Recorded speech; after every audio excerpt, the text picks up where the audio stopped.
Rod, tell me something now. What are you up to these days around adaptation here in Victoria?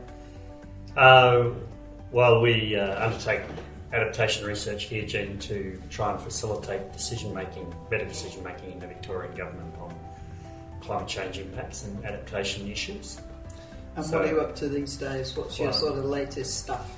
Yeah, well, our latest stuff really is around providing tools for improved kind of decision making, which help particularly local government. We think that's where a lot of the challenges for adaptation lie, and deciding what kind of pathways they might take through the adaptation journey, whether they need to start with climate science, whether they need to set clear objectives, what their understanding of the adaptation options are. So we've got some of those tools, how to improve decision making under uncertainty. We all know that while our knowledge of the climate system is improving, we're going to still have a lot of residual unknowns about what might happen into the future. So we're trying to develop tools that and apply those tools to help different government agencies, local government, industries make better decisions in an uncertain environment. So do you see that as sort of taking up your time over the next year or so, or do you have something else up your sleeve that you're hoping to get onto? Well, I think with our main issues now, we were funded for 5 years, and in terms of the things that are going to occupy our time over the next couple of years, we've committed most of our research funding. So we're really trying to look at how our research can get picked up and used within government, probably a similar situation to where NCCARF is, that we're very much in an adoption and application phase of the research, and looking to build the business case for further investment in adaptation. In Victoria here, the state government's committed in some senses to adaptation as a policy issue, which is encouraging when they undertook their review of the Climate Change Act, and they're committed under that Act to produce a state adaptation plan by the end of this year.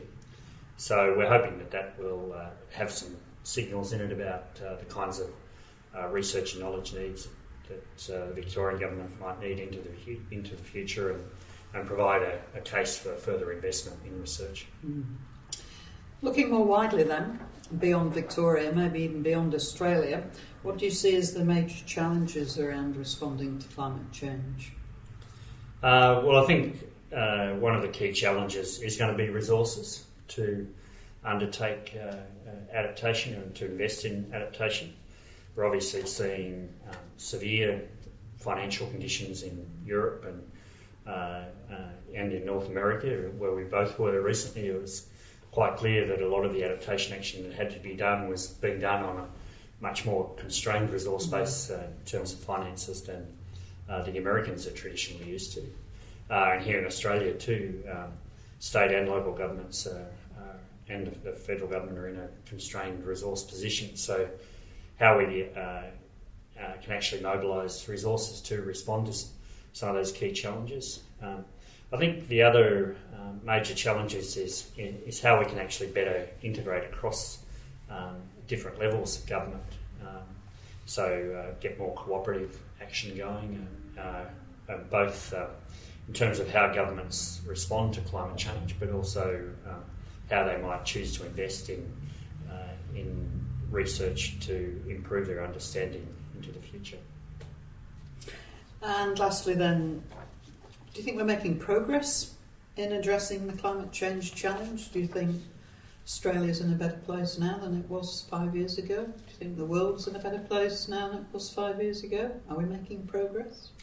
I think in a broad sense we are making progress around our understanding of the issues, and we're also making progress in terms of it's reframing the adaptation question from one that's been primarily about trying to understand the climate system and the impacts of climate change to more about, well, what are the different ways in which climate might be impacting on different parts of the system, and what are the what's the information that they need about the climate system to inform better decisions. So I think we're getting better at identifying the issues and the questions, identifying the kinds of information needs that we've got. I'm still not sure that while there's higher awareness in parts of government and higher awareness in the research community, I'm not sure that in the broader community there's a sufficiently broad awareness at the moment. That I think some of the kind of polarised debate around climate change in general at the political level has actually turned a lot of people in the broader community off the issue of climate change. They're kind of either over it, or they feel saturated, or they're overwhelmed with information, so they don't quite know which way to turn.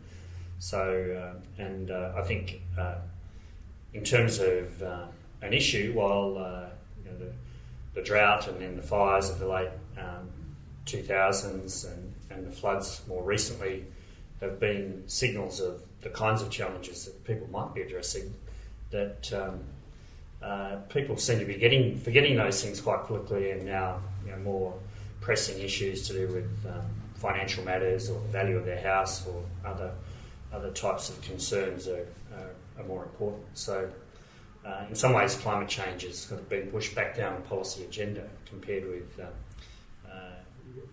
the financial situation or other social or economic problems. And so I guess there is this talk about things having a policy window, and we probably had the spotlight on climate change for a while. How quickly it returns to it is an open question. Thank you, Rob.